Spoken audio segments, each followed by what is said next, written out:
Usa ka pagtuo, usa ka tingog,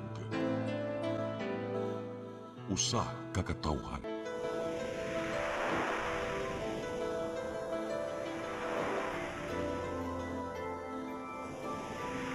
Cebu Catholic Television Network.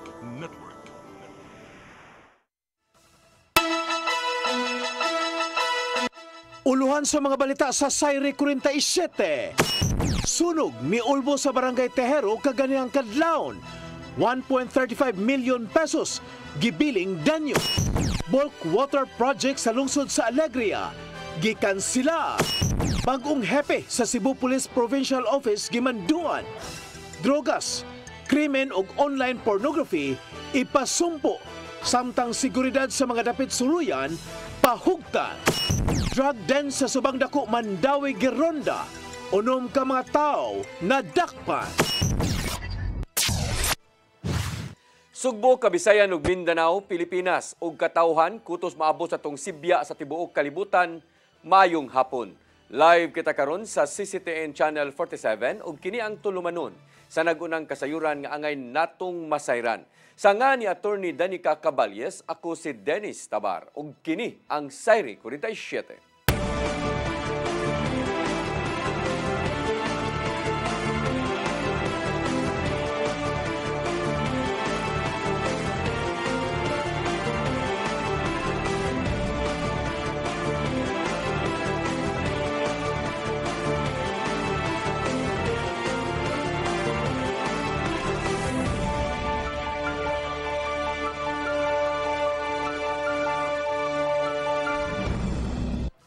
Ug karon sa kompletong detalye sa atong mga balita, moabot sa 1.35 milyones ka pesos ang gibiling nga danyos sa dako nga sunog nga niulbo kaganinang kadlawon sa may sitio MacArthur, Barangay Tejero, ning dakbayan sa Sugbo.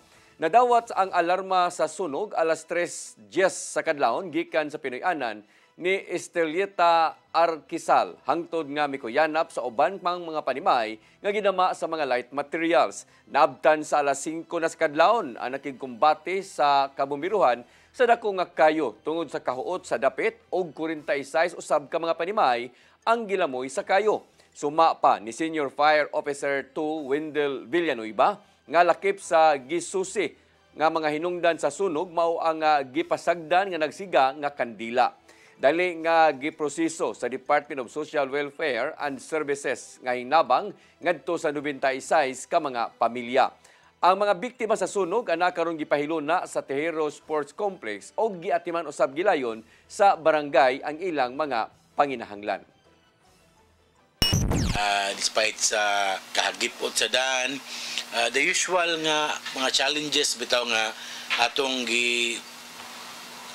atubang no, ma-confronted ta na mga challenges kanang kamaygalan, ang mga kabalayan made of light materials, moto may gani ang uban mga balay dito doon ay mga firewall, so na save sila.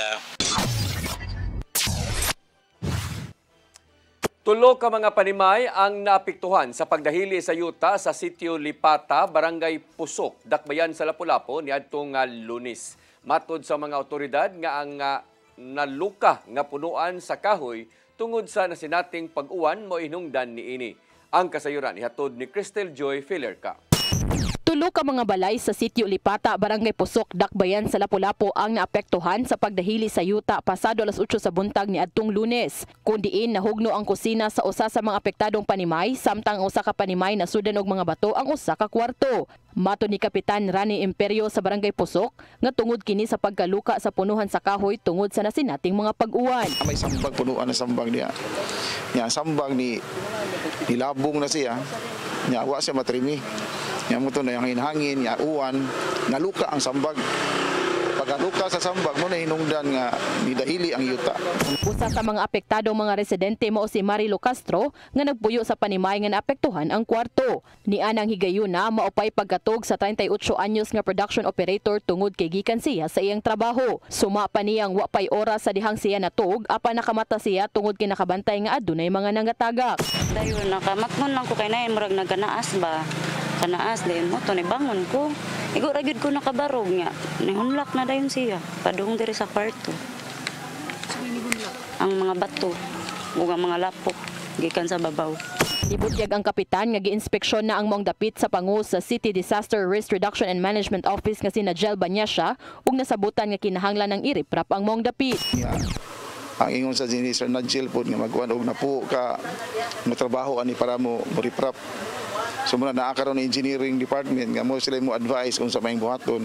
Base usab sa ilang assessment, kinahanglan ng bakantihan ang maong luna tungod kay di na kiniluwas nga puy-an. Gani sa pagkakaron, wauna nagpuyo sa ilang panimay si Castro tungod sa kahadlok nga mausab ang maong insidente. Samtang kaganihang buntag, ang officer in charge sa City Environment and Natural Resources Office Consenro nga si Jocelyn Abayan ni pahigayo na usab og inspeksyon sa maong dapit. Nakita ninyo doon na may mga kahoy nga affected po. Kaning mga kahoy nga medyo doon na mga nagbitay na kailangan gini siya i-clearing kay as to kaprani need siya reprapan ang area kay para at least dili magpadayon ang pagtagak sa kanang mga bato. Chris Deljoy Felerca, CCTN News. Samtang sa laing balita, bulk water project sa lungsod sa Alegria gikanselar na sa Kapitolyo tungod sa kakulian sa joint venture agreement sa kontraktor. Padayon usab ang pagsubay sa uban nga mga infrastructure projects sa DPWH, apil na ang nahulpa nga riprap sa lungsod sa Compostela. Ang kasayuran ihatod ni Gian Navarro. Kanselado ang katukuran sa bulk water project sa lungsod sa Alegria tungod sa mga nasugatang kakulian. Kini mo'y gipaybaw ni Gobernador Pamela Baricuatro ug ubang kadagkuan nunit sa badayong review karon sa mga capital-funded infrastructure projects sa kalungsuran. Mato di Baricuatro nga walay klaro ang joint venture tali sa SBK Construction gikan sa Negros Oriental ug St. Gerard Construction nga gipanag-iya sa mga diskaya sa kauluhan. May numdumang gamay ra ang nimong agi sa mong proyekto tungod sa problema sa luna o bating kahimtang sa iyahang katukuran.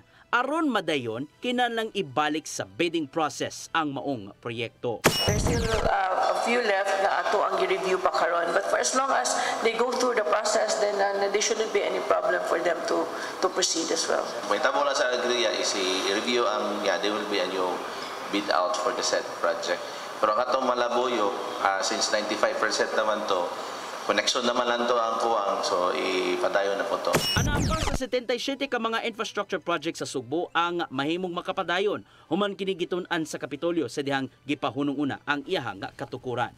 Sa laing bahin, apil sa mga gipangsusi karon sa Kapitolyo, mao ang ubang mga infrastructure projects sa probinsya nga gipatagan sa Department of Public Works and Highways. Apil ang nahulpang riprap sa Barangay Kabadyangan, lungsod sa Compostela, human sa kusog nga pagbundak sa uwan. Natubunan ni noon sa mga dagkong bato ang mga motor nga nasa daplin, apan walay tawo nga naangol. Gitahasan ni Baricuatro ang Provincial Engineering Office aron pagsusi sa kahimtang nini alang na sa kaluwasan sa mga mangaging konstituente. But vital kay nato, as you've mentioned earlier, ang safety sa atong katauhan sa probinsya. So ako na ning gipatanaw, I'm just waiting for his report. Today to anas engineer no. Yeah. Taliwa man sa mga nasugatang problema sa infrastructure projects, nagpabilin ang baruganan sa gobernador nga pangsilutan ang mga nakalapas niini. Hinuon ilang i-blacklist ang mga contractors nga nakahimo og kahasol sa nisgutang mga proyekto. Gian Navarro, CCTN News. Siyudad sa Sugbo o dakbayan sa Mandawi mutukod og Gabion Dam o early warning system sa sapa sa Butuanon. Tinguha nga makatabang kini sa problema sa baha sa duha ka syudad. Ang kasayuran ihatod ni Mary Rose Sagarino. Nagpinirmahay sa Cebu City Mayor Nestor Archival ug Mandawi City Mayor Tadeo Junki Uwano sa ilang pagsuporta sa programa sa Beyond Borders 4.0. Nagtinguha pag-rehabilitate sa sapa sa Butuanon ug Mahiga nga nagtadlas sa duha ka syudad. Ang programa ang usa sa gitudlo nga pagsulbad sa problema sa baha sa duha ka syudad. Ang ibabaw nga bahin sa sapa nahimutang sa Cebu City, samtang ang downstream o tigdawatan sa tubig mao ang syudad sa Mandawi. Ang programa gisugdan 4 ka tuig na ang nakalabay sa niaging mga administrasyon. Kinigipatuman sa pagpakigalayon sa nagkadayang ahensya sa gobyerno ug mga stakeholder. Karon sa Beyond Borders of 4, gihisgutan ang mga programa nga gipatuman sa duha ka syudad ug unsa pa ang plano nga ipatuman. Matud ni Cebu City Mayor Nestor Archival nga prioridad nila ang pagtukod og Gabion Dam sa Barangay Pulang Bato, kinigilauman nga sugdan karong Nobyembre. It's a catchment. So for example sa Sapa, instead ang Sapa iyang ibuga ang tanan tubig padung sa ubos, iyang i-catch. Yeah, this is one good thing is charge sa atong aquifer at the same time magamit ang tubig para sa farming. Samtang si Mandawi City Mayor Tadeo Junki Iwano nagkanayon na magbutang usab ang syudad og mga early warning system buyon sa Sapa sa Butuanon sa bahin sa Cebu City. Tungod na butangan naman ang bahin sa Mandawi. To spend for the early warning device pero that will be put up in Cebu City, pero mahangyo lang sad nilang mayor kung maka-assign ba sila personnel para mabantayan lang sad ba kasi before mangon murag nagbutangan to pero murag nakikawat man no nawagtang siya ba. Ang EWS adunay kamera ug siren gigamit sa pagmonitor sa level sa tubig sa mga sapa ug pag-alarma sa mga residente kung gikinahanglan ang pagbakwit. Matud ni Iwano nga ang pag-instalar sa EWS sa Cebu City gikinahanglan aron sayo nga masuta ang kakusgon sa tubig baha ug mahatagan og igo nga oras ang Mandawi nga makapangandam ug makapahibaw sa komunidad. Mary Rose Sagarino, CCTN News. Kakuwang sa classroom sa tibuok nasod, nagpadayong problema sa Department of Education. Dinhi sa Central Visayas, bukapin sa 12,500 ka mga classroom ang shortage ug masolusyonan kini pinagi sa Classroom Building Acceleration Program kon CAPAC. Ang kasayuran ihatod ni Randy Gurion. Masaligon si Senador Bam Aquino nga masolusyonan sa Classroom Building Acceleration Program o CAPT Act o Senate Bill 121 ang kapin 165,000 ka mga classroom backlog sa nasod. Pinaagi niini, tugtan ang mga local government unit ug non-government organization nga makatukod og classroom pinaagi sa tabang nga pundo gikan sa nasundong pangagamhanan. Gani sa iyang gipahigayong mga inspeksyon, nabantayan nga adunay mga pasilidad nga gigamit gihapon sa mga eskwelahan bisan ug mga nangaguba na. I-bypass natin ang DPWH, ibigay natin yung pondo sa mga LGU at sa mga NGO na may track record sa paggawa ng school building. Sa tingin po namin, mas mabilis yung paggawa at mas mura pa sa tamang halaga. Gani, mas maayo nga ihatag ang bahin sa flood control budget sa edukasyon, inay ipundo kini o gamiton sa mga dili bahaan nga mga lugar sa nasod. Nais natin makita na mas may pondo pagdating sa edukasyon, pagdating sa classroom, at yung pondong yan na nasasayang lang, nabubulsa lang, nawawala lang, mapunta po sa tama. Sa dato sa Department of Education kung DepEd, lakip sa mga dapit nga adunay classroom shortage ang Calabar Zone o baka ang Central Visayas nga 7.6% o 12,574 classroom shortage. In partnership with LGUs, DepEd, and of course, na mapunta po yung budget dyan, I'm sure kaya ho nating mapunuan yung ating kakulangan. Samtang gipasalig ni ini, nga adunay igahin nga budget ug prioridad ang pagtukod og lawak saringan sa 2026 budget. Randy Gurion, CCTN News. May kanaog na sa katungdanan si House Speaker Martin Romualdez karong hapon. Hatagan ni Romualdez o gahigayon nga ang paggagiumol nga Independent Commission on Infrastructure nga motuman sa iyahang lagda nga way gidapigan. Kini ang nahimong hukom sa kongresista gikan sa Leyte First District taliwa sa isyu sa mga questionable nga flood control projects. Alang ni Romualdez, gikinahanglang mobalik ang pagsalig sa katawhan ngadto sa Kongreso bisan pa man sa nahimong hukom. Gipulihan siya ni Kongresista Faustino Bunjide kundi sa kundi third gikan sa Isabela 6th District isip bag-o nga House Speaker. Muabot sa 253 ka mga kongresista ang namutar pabor kang di apel ang tanan nga mga kongresista nga gikan sa Sugbo.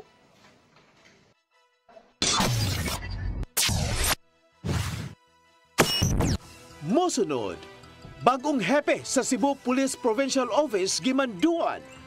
Drogas, krimen ug online pornography ipasumpo. Samtang seguridad sa mga dapit suluyan, pahugtan. Kana og daghan pa mga balita sa pagbalik sa Sayre 47.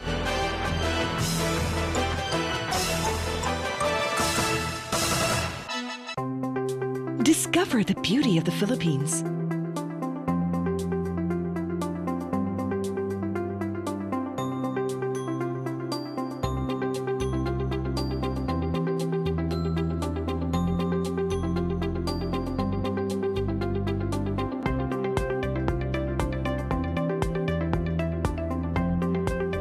With Philippine Airlines, the country's flag carrier.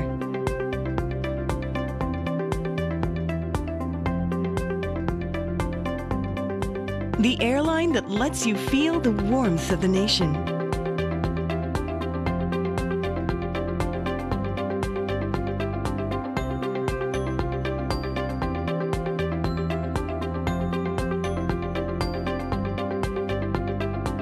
Mabuhay!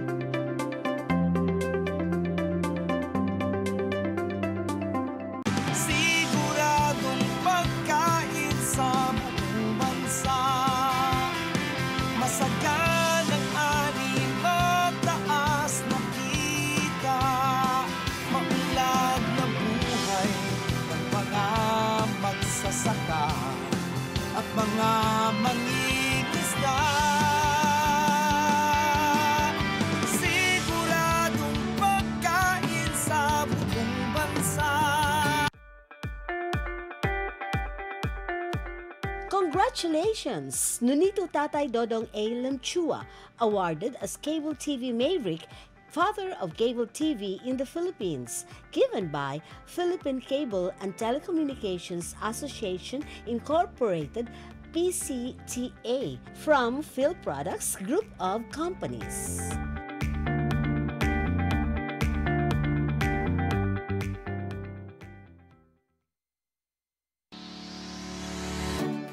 Looking for the best internet deals in Negros Oriental? Phil Products Negros is here to bring you fast, reliable, and affordable internet with plans made just for you. For as low as 899 pesos per month, enjoy speeds of 50 Mbps, perfect for streaming, working, or studying from home. Need more speed? No problem. Get 100 Mbps for just 1,199 pesos.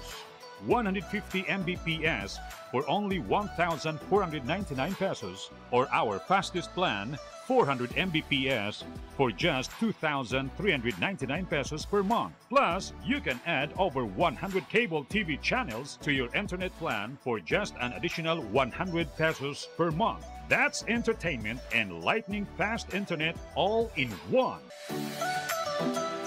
Enjoy no installation fees and start today with a 1,000 peso customer deposit. Call us now or visit our website to sign up with the Phil Products Negros. You get internet that's affordable, reliable, and local. Phil Products Negros, bringing you closer, faster. Call us at 0917-631-5240 or visit our website www.philproductsnegros.net or our Facebook page, Phil Products Dumaguete. Subscribe now. I am the God that healeth thee. I am the Lord, your healer. I sent my word and healed your disease. I am the Lord, your healer. I am the God that healeth thee. I am the Lord, your healer. I sent my word and healed your disease. I am the Lord, your healer. I am the God that healeth thee. I am the Lord, your healer. I sent my word and healed your disease. I am the Lord, your healer. I am the God that healeth thee. I am the Lord, your healer. Your song, your music, your listening pleasure. Sing it, Cebu! And if I don't need you, This, my darling, I've been told. Jody was the girl who lived next door. I've known her, I guess, 10 years or more. saving all my kisses just for you. Yes! You got me jumping like a crazy clown, and I don't think you're right to put him down. Since I kiss me, let me live so wide. The things that bothers me is different, like you find. Hey, hey, set me free. Stupid Cupid, stop picking on me. Di siya kumutuog na Ginoo. Ano magulo ng bata da? Nangita lagi ni gatas. Kasabot ka, akong ipakuha.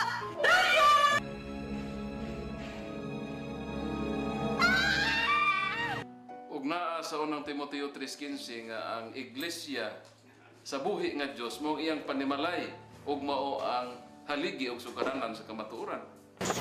Mayo! Kasi tayo! May hatag lang unta kong gatas para sa inyong anak. Basin kadahong ka nga ikaw ang gwapa sa tibok kalibutan. Unsay reparation, Monsignor? Buhi kag laing bata aron mabayran ang imuhang nahimo nga dako kasalanan.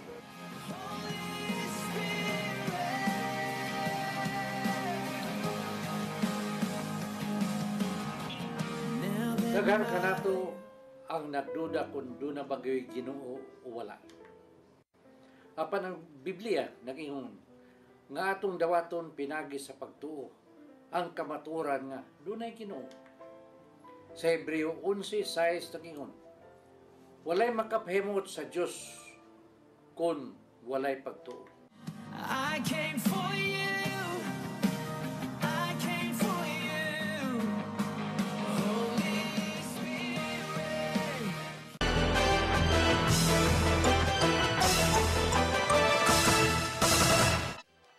Balik sa ato mga balita, bagong hipi sa Cebu Police Provincial Office nakikita kang Governor Pamela Baricuatro. Gimanduan sa opisyal ang kapulisan sa pagsumpo sa illegal nga drogas, krimen, seguridad sa mga suruyanan o pagsulbad sa online child pornography. Ang kasayuran ihatod ni Arnold Bustamante. May kortesikol ang bagong milingkod nga hipi sa kapulisan sa probinsya Sugbo nga si Police Colonel Abubakar Mangilin Jr. sa buhatan ni Cebu Governor Pamela Baricuatro. Pipila ka semana human siya milingkod sa katungdanan. Atol sa mga panagtagbo gilatag ni Mangilin ang ihang mga programa nga saraga makapanambo sa pagpatuman sa seguridad sa katawhan sa lalawigan sa Sugbo. Si Baricuatro mando kang Mangilin nga himuon ang tulon niya ka mga prioridad kini mao aga pagsumpo sa illegal nga drugas nga usa paghihapon ka problema sa probinsya sa Sugbo, pagpuhag sa kriminalidad, seguridad sa mga suruyanan sa mga langya ug lokal nga turista ug ang pagsulbad sa online child pornography. Bato ni Police Lieutenant Michael John Banyes, ang Information Officer sa CPPO, nga ang tulo ka gihimugatan sa gobernadora mao'y nag-unang prioridad karon ni Colonel Mangilin nga ihang nga gisangon sa iyang mga hipi sa kapulisan sa kalungsuran. Gipasalig ni Mangilin nga naay presensya sa kapulisan sa mga tourist destinations aron mahatagan og proteksyon ang mga bisita gikan sa lain-laing nasod ug ang mga lokal nga mga turista. Our OIC assures na katong tulong directives ni Governor Pama will be focused as he assumed as our OIC, Sir Arnold. Lakit siyang gipahibaw sa gobernadora nga aga mga programa nga gipatuman ni Police Regional Office 7 Director Rodrigo Maranan ilang ipatuman sama sa police visibility alang sa 5-minute response time aron nga padayon nga hapsay, malinaw ug luwas nga puy-an ang lalawigan sa Sugbo. Walay rason nga diri dayon makatubag sa alarma ang mga pulis subay sa nakahanay na nga mga palisiya nga iyang naabtan sa CPPO.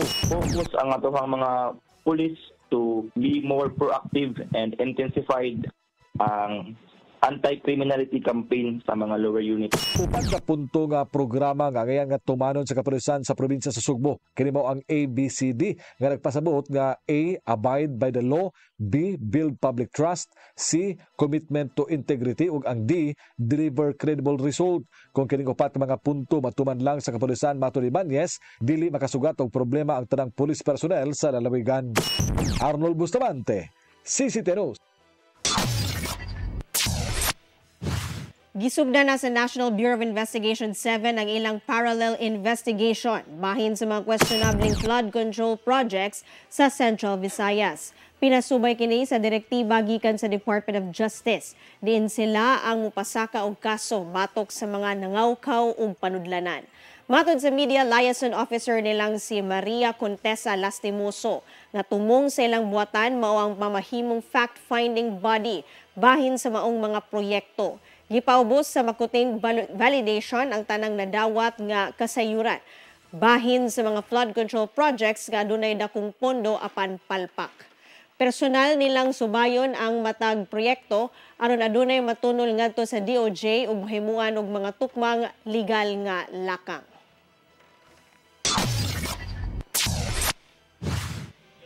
Gihangyo ni Cebu City Mayor Nestor Archival ang mga mulusan og lihok protesta nga dili mohimo og bisan unsang matang sa kagumot taliwa sa daangkong kalagot. Giila ni Archival ang katungod sa pagpadayag sa katawhan. Ilabi na nga naglagot sila sa naghitak nga korupsyon pinaagi sa paghimo og ghost infrastructure projects. Tungod niini, muhatag og pagtugot ang mayor sa mga mohimo og protesta sa gawas kung aduna sila'y permit gikan sa syudad. Samtang mipainomnom si Archival sa mga magprotesta nga panghipuso ng ilang mga sagbot human sa kalihukan aron magpabilin ang kahinlo sa palibot. Gilauman ang lahing hugna sa mga indignation rally sa mga progresibong grupo ug uban pa karong weekend aron ipanawagan nga presuhon kadtong mga nangurakot.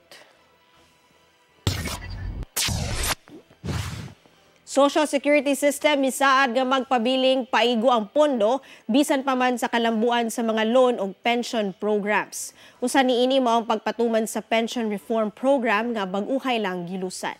Ang kasayuran ni hato ni Gian Navarro.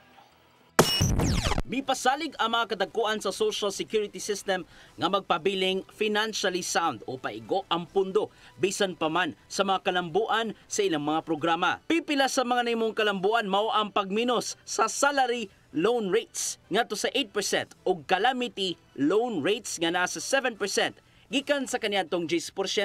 Kini aron matabangan ang mga miyembro panahon nga adunay mga dagkong panginahanglanon sa pamilya. However, the reduced rates will not be applicable to members who have availed of the penalty condonation in the past 5 years. Samtang paghuhay lang gipatuman ang pension reform program sa gobyerno diin. Dako ang madawat ngadto sa 3.8 million SSS pensioners lukop nasod. Isa ka ngadto sa 10% ang iyahang pension ug ipatuman kini og anam-anam matag tuig hangtod sa 2027. So over 3 years, so 10% on year 1, 10% on year 2, 10% on year 3. So someone receiving 10,000 will receive 13,000. Sumapa sa President and CEO nilang si Robert John Montes deklaro nga sa dili pa ang tuig 2028 tun-an nilang daan ang balaod nga Social Security Act of 2018 kung aduna bay mga reformang himuon o na pa i-amend kay kinahanglang updated ang ipatumang mga lagda bahin sa gidakon sa contributions o pundong mapahimuslan ngadto sa mga miyembro. Samtang himuon pang sayon ang serbisyo sa SSS pinagi sa pag-integrate sa online process aron matud ba dili na mutaas ang linya sa matag buhatan. It's probable that there could be amendments in our charter in 2028 because 10 years na ho siya.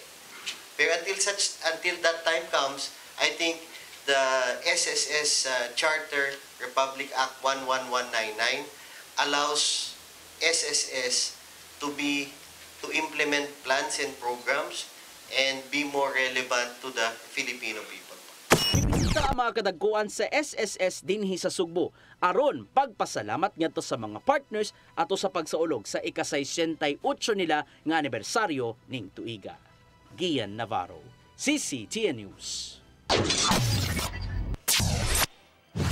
Nagkasinabot sila Gobernador Pamela Baricuatro ug Mayor Nestor Archival nga mahimong makahunong ang mga bus sa dagkong tunghaan sa Cebu City South.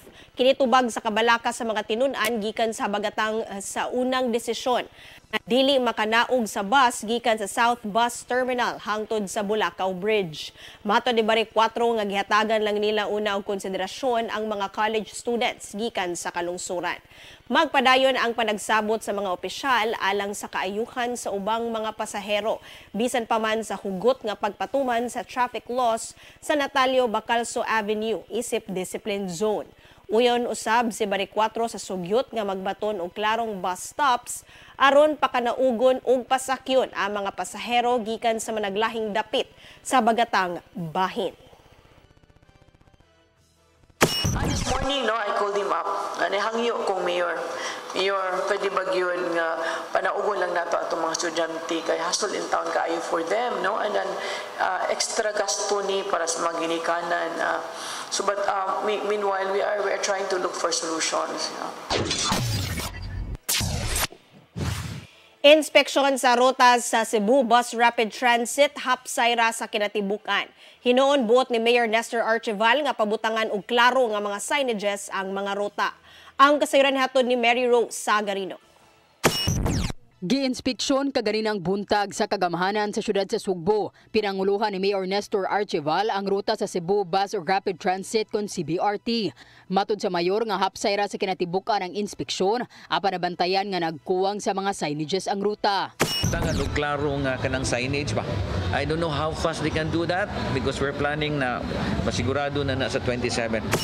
Ang test run alang sa CBRT Package 1 nga ruta mulungtad kini og 3 ka adlaw hangtod Biyernes. Kini ipatuman uban sa Department of Transportation ug uban pang mga ahensya. Ang kasamtangang ruta sa test run nagsugod sa SM City Cebu paingon sa South Bus Terminal mulabang sa Osmeña Boulevard ug hangtod sa Ayala Center Cebu. Giklaro ni Archival nga ang ruta sa test run dili mao ang main corridor sa CBRT nga gilauman nga magsugod sa Bulacau paingon sa Talamban agi sa City Center ug pabalik. Kabahin sa kabalaka sa publiko sa mahatag nga dugang nga trapiko sa CBRT, nagpabiling positibo ang mayor nga makatabang kini sa pagminos sa trapiko pinaagi sa pagkunhod sa magbiyahe nga pribadong sakyanan sa kadalanan.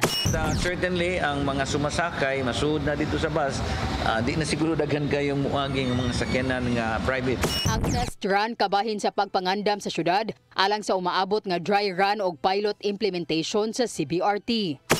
Mary Rose Sagarino, CCTN News.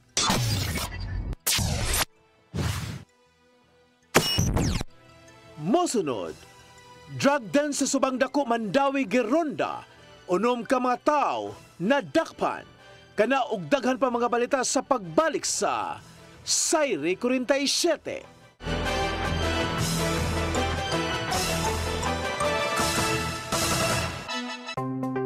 Discover the beauty of the Philippines.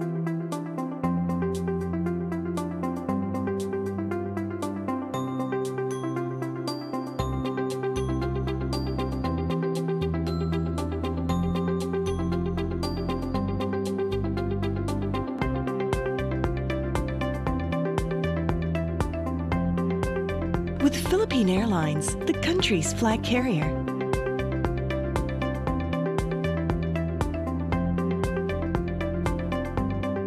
The airline that lets you feel the warmth of the nation.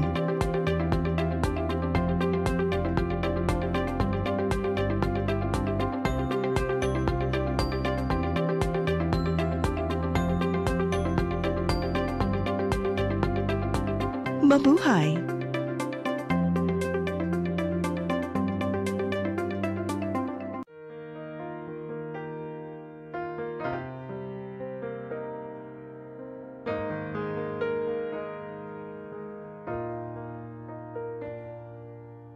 Heal me, O Lord, and I will be healed.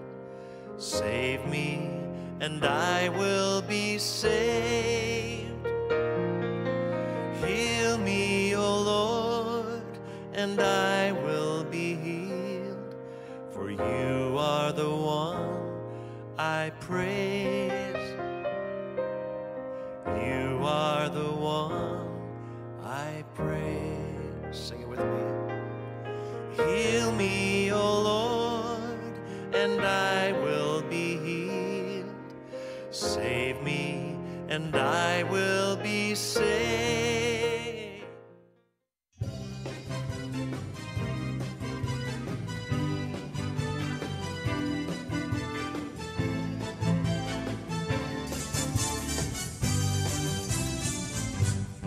This is all love.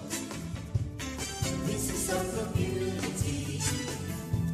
Sing and rejoice. We are all a family.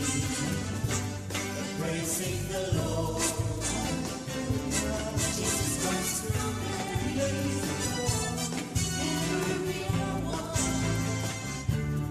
Loving when it comes to me. Our heart is wanting and sharing. Happiness and understanding. Unity and peace in the name of the Lord. Pray for you, all my brothers. Pray for you, all my sisters. We are all as one in the name of the Lord. Voices of love. This is our community. Sing and rejoice. We are all a family. Praising the Lord. Hallelujah. Jesus Christ from praise the Lord. Together we are one. Having every time to be. All the God is loving and sharing. Happiness and understanding. Unity and peace in the name of the Lord. Praise the Lord. Pray for you, all my brothers. Pray for you, all my sisters. We are all as one in the name of the Lord. 1, 2, 3, 4. Pray for you, all my brothers. Pray for you, all my sisters. We are all as one in the name of the Lord.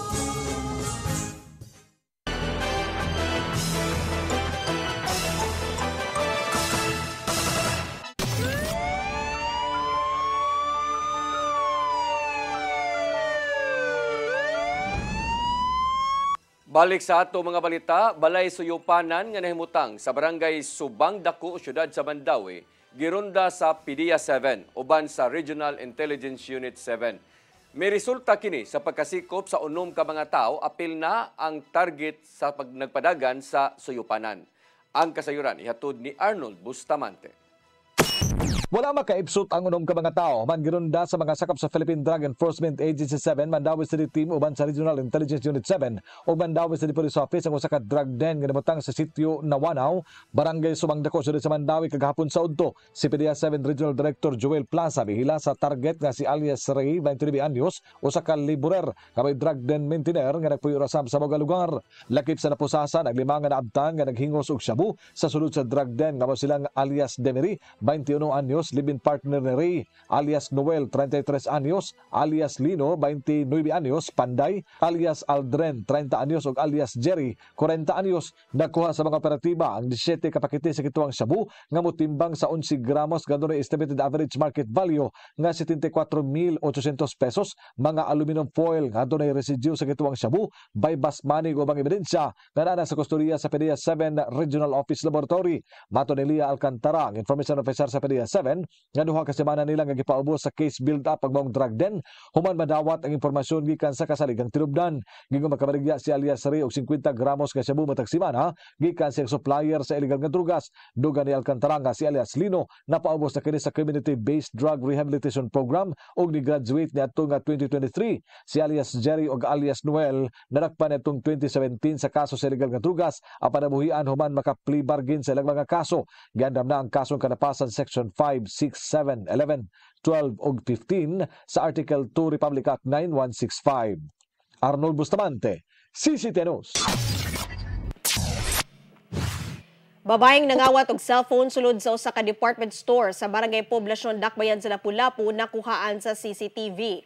Ang biktima usa ka working student ug lakip sa nadagit mao ang iyang ATM card. Ang kasayuran niadto ni Crystal Joy Pelerca. Nakuhaan sa CCTV ang pagpangawat og cellphone sa usa ka babae ngadto sa babaeng customer sa usa ka department store sa Barangay Poblasyon, Lapu-Lapu City, pasado alas 3 sa hapon niadtong Lunes, Setyembre 15. Ang biktima mao si Krisha Lourdes Primasio, 19 anyos, taga City Olipata, Barangay Pusok sa Naasoy Dakbayan ug usa ka working student nga nagtungha karon sa kolehiyo. Matod ni Primasio nga ni anang higayuna, nisulod siya sa maong department store aron magpalit og double-sided tape nga iyang gamiton sa iyang trabaho. Samtang siya namili, gisulod niya sa iyang bag ang iyang cellphone apan napagawas ang keychain niini. Hinungdan nga daling nakuha sa suspect ang iyang cellphone nga wa siya makabantay. Dugang pa sa biktima nga lakip sa nadagit ang iyang ATM card nga gibutang ra usab niya sa iyang cellphone. Dali ra hinuon siyang nakabantay nga nawa na ang iyang cellphone, hinungdan nga dali usab niyang gipa-review ang CCTV sa maong tindahan. Suma pa niyang gisuwayan niya og tawag ang iyang cellphone apan gi-off na sa suspect human sa pila ka tawag.